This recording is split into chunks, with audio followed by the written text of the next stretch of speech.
Bismillahirrahmanirrahim. Assalamualaikum warahmatullahi wabarakatuh. Apa kabarnya hari ini anak-anakku semuanya? Mudah-mudahan kita semua dalam keadaan sehat dan dalam lindungan Allah Subhanahu wa Ta'ala. Ya, tetap semangat ya, walaupun belajarnya masih dari rumah. Hari ini Ibu akan masuk tema 3C, subtema 4, pembelajaran 5 dan pembelajaran 6. Tentang apa? Tentang keajaiban perubahan wujud benda di sekitarku. Nah, untuk memasuki materi ini, sama-sama kita baca basmalah. Bismillahirrahmanirrahim. Nah, sebelumnya Ibu akan review materi sebelumnya ya. Kalian pasti masih ingat ya. Tentang apa coba? Iya, betul ya. Tentang pemanasan global. Penyebab-penyebab terjadinya pemanasan global, kemudian cara menanganinya, dan juga dibahas juga tentang cara melipat baju dengan baik, kemudian apalagi terjadinya proses awan ya, atau bagaimana awan itu terjadi, itu juga kemarin kita bahas. Nah, hari ini pun materinya masih berkaitan dengan materi sebelumnya ya. Boleh kalian siapkan buku tematiknya, kalian buka 162 ya. Kalau sudah kalian buka halaman 162, coba kalian perhatikan yang Ibu tampilkan gambar apa itu? Ada gambar seseorang ya yang memakai payung berwarna merah di tengah-tengah hujan yang sangat deras ya. Nah, berarti musim hujan mulai tiba. Edo, Manda, dan Maula berbincang tentang hujan. Edo bercerita cucian ibu menjadi lama kering karena sering turun hujan. Manda senang karena hujan membuat tanaman segar tanpa harus disiram. Maula yang senang berpetualang tertarik untuk mengetahui peristiwa hujan. Nah, Edo, Manda, dan Maula ingin tahu tentang proses terjadinya hujan. Maula mendapatkan bacaan proses terjadinya hujan.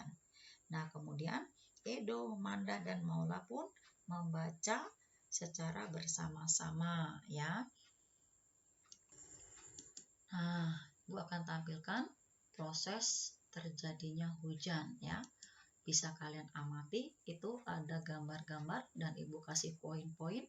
Nanti Ibu akan jelaskan, kalian simak baik-baik ya. Nanti ketika Ibu tanya, kalian bisa untuk menjelaskan gambar yang ada. Yang pertama adalah air menguap karena panas matahari. Matahari merupakan sumber energi yang menerangi permukaan bumi.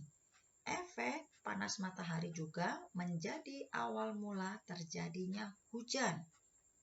Panas matahari menyebabkan air menguap ke udara, baik air laut, air sungai, dan air danau. Itu poin 1 ya. Nah, kamu lihat lagi gambar yang poin 2. Uap air menjadi padat sehingga terbentuk awan. Nah, di sini suhu udara memang peranan penting dalam proses kondensasi, yakni pemadatan air uap menjadi embun. Embun terbentuk dari titik-titik air kecil. Suhu udara yang semakin rendah dan membuat embun memadat menjadi awan ya. Itu poin 2. Nah, sekarang yang poin 3, kalian lihatin lagi ya. Awan kecil menjadi besar karena hembusan angin. Hembusan angin membuat awan yang sudah terbentuk bergerak ke tempat lain. Kumpulan awan-awan kecil akan menyatu sehingga terbentuk awan yang lebih besar. Nah, awan besar bergerak ke tempat yang memiliki suhu lebih rendah sehingga warnanya semakin kelabu ya. Nah, itu awannya mulai kelabu. Nah, yang poin terakhir tuh, yang poin 4, turun hujan. Ya, seperti gambar titik-titik itu ya, itu adalah hujan. Setelah awan semakin kelabu, titik-titik air menjadi semakin berat. Akibatnya, titik-titik air berubah menjadi butiran-butiran air yang jatuh ke permukaan bumi. Nah, itu ya proses terjadinya hujan. Subhanallah ya. Allah luar biasa ya. Untuk menciptakan hujan pun sangat detail Allah membuatnya ya. Ketika kita belajar ini, maka kita pun harus ingat Allah, bahwa Allah itu maha besar ya. Tidak ada yang bisa menandingi kebesarannya. Nah, yang di sini kalian sudah memperhatikan gambar dan penjelasan ibu. Yang ibu tanyakan adalah, apa manfaat air hujan? Pasti kalian tahu semua. Apa itu manfaat air hujan? Ya, diantaranya adalah akan menyirami tanaman secara alami ya. Tidak harus disiram, maka tanaman akan menjadi segar. Terus apalagi yang lainnya manfaat dari air hujan? Ya, mengurangi polusi udara yang tadinya udara berterbangan ya, debu-debu berterbangan, maka ketika hujan maka debu tersebut akan mulai hilang. Kemudian apa lagi? Udara menjadi sejuk ya, dan lain sebagainya. Banyak ya, nanti kalian bisa cari kira-kira manfaat dari air hujan apa saja. Berikutnya yaitu ibu akan masuk perubahan wujud benda saat hujan ya. Pasti ya, tadi ketika kita amati gambar, maka ada beberapa perubahan wujud benda ya. Di antaranya adalah menguap dari air menjadi uap air. Kemudian apalagi? Terjadinya mengembun, yaitu dari uap air menjadi embun pada awan ya. Itu ya, ada 2 poin perubahan wujud benda saat terjadinya hujan. Berikutnya adalah materi tentang menolong teman. Nah, kalian pasti pernah menolong teman ya, baik di sekolah ataupun di rumah. Nah, di sini ibu akan munculkan gambar. Nah, itu ada 2 anak laki-laki, yang satu sedang terpeleset, yang satunya sedang membantu atau menolongnya. Nah, di sini kalau kalian melihat ya, teman terjatuh, biasanya ketika hujan reda ya, baik teras kelas ataupun teras rumah pasti akan basah. Nah, di sini Edo ya melihat adik kelasnya terpleset dan terjatuh, dan Edo pun langsung menolongnya. Nah, apakah perbuatan Edo termasuk perbuatan terpuji? Iya ya. Perbuatan Edo termasuk perbuatan terpuji dan kita perlu menolongnya. Kenapa? Ketika nanti kalian masuk sekolah secara normal ya, ketika melihat temannya jatuh di lapangan, kalian harus langsung menolongnya dan membawanya ke UKS ya. Tidak mentertawainya atau mengatainya atau hanya sekedar melihatnya saja ya, tidak berbuat apa-apa. Nah, ketika kita menolong adik kelas, teman kita atau orang lain, kita tidak perlu melihat dia kan bukan saudara saya, bukan golongan saya, dia kan bukan siapa-siapa saya. Itu nggak boleh. Jadi ketika kita menolong teman, tidak melihat sukunya, tidak melihat kulitnya, tidak melihat pekerjaan orang tuanya ya.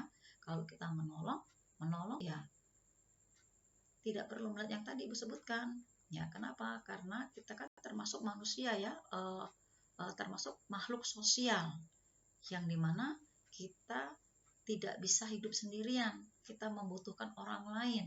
Karena sewaktu-waktu nanti ya, ketika kita mengalami yang jangan sampai ya terjadinya musibah atau terjadi apa-apa, kita butuh orang lain. Nah, di sini kita harus saling membantunya.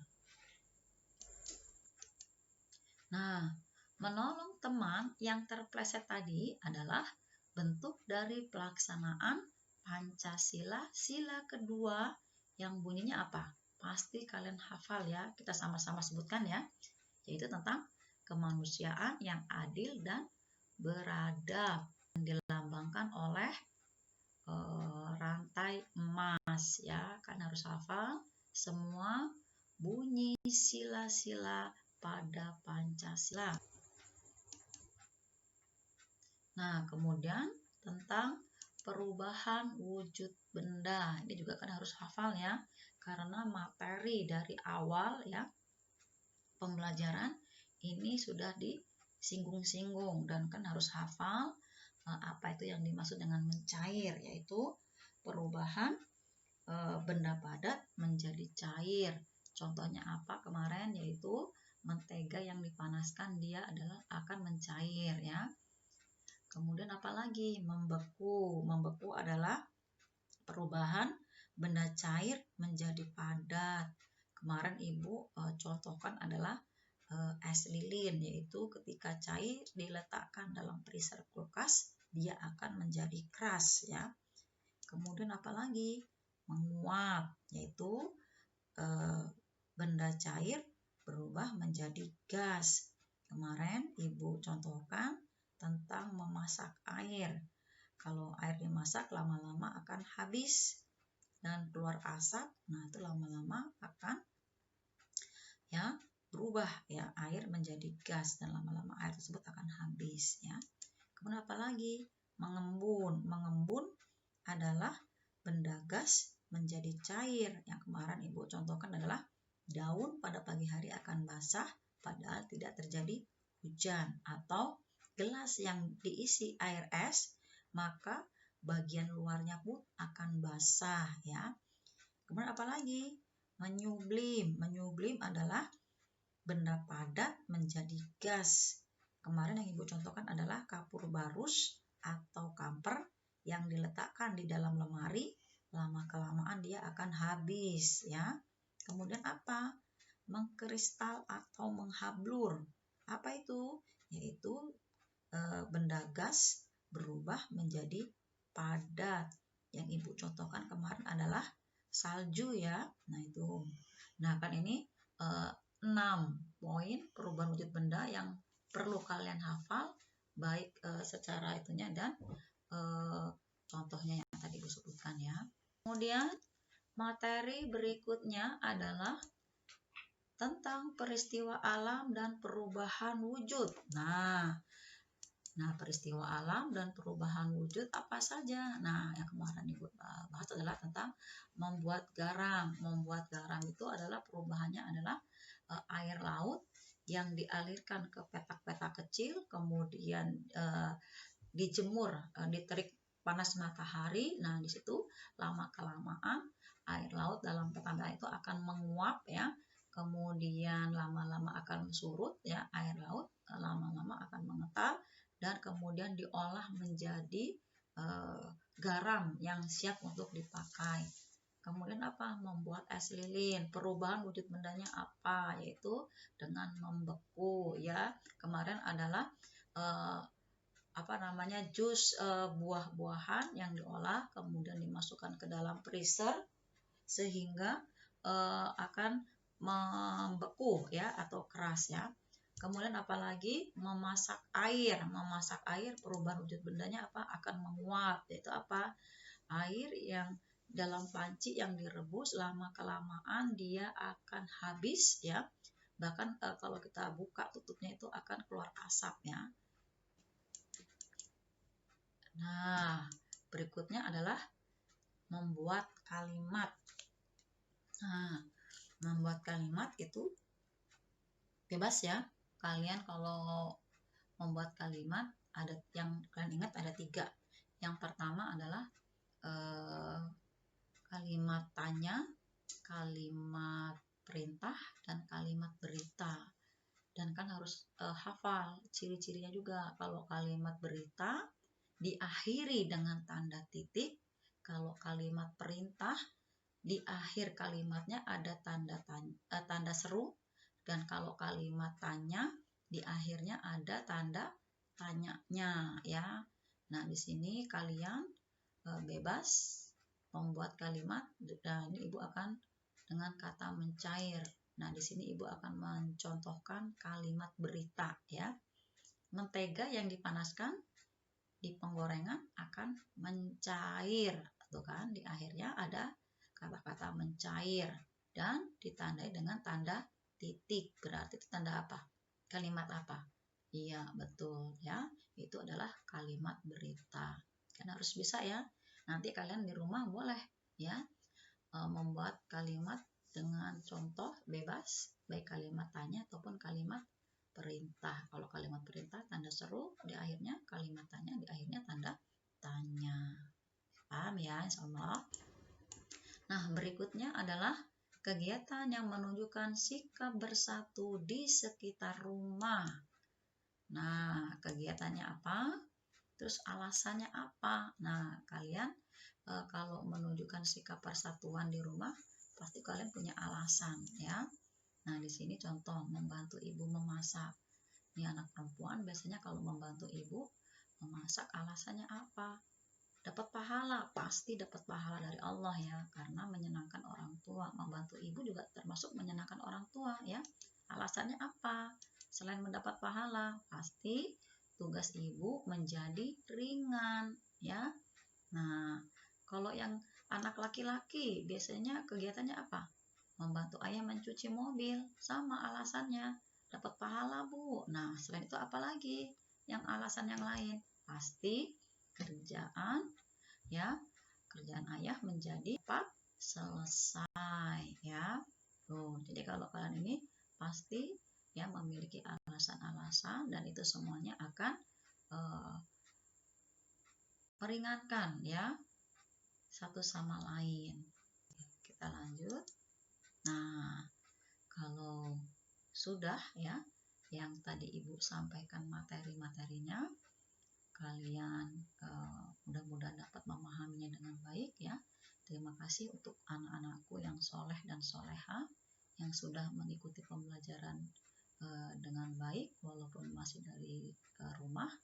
Dan untuk mama-mama yang solcan, solehah dan cantik, mudah-mudahan sehat selalu ya Ma. Sudah mendampingi Ananda dengan sabar ya. Mudah-mudahan kelak anak-anak kita semua menjadi anak yang soleh, yang soleha, yang sukses dunia akhirat, yang dapat membanggakan ya kedua orang tuanya ya. Untuk pertemuan hari ini kita tutup dengan membaca hamdalah, alhamdulillahirabbil alamin, dan akhirul kalam, assalamualaikum warahmatullahi wabarakatuh.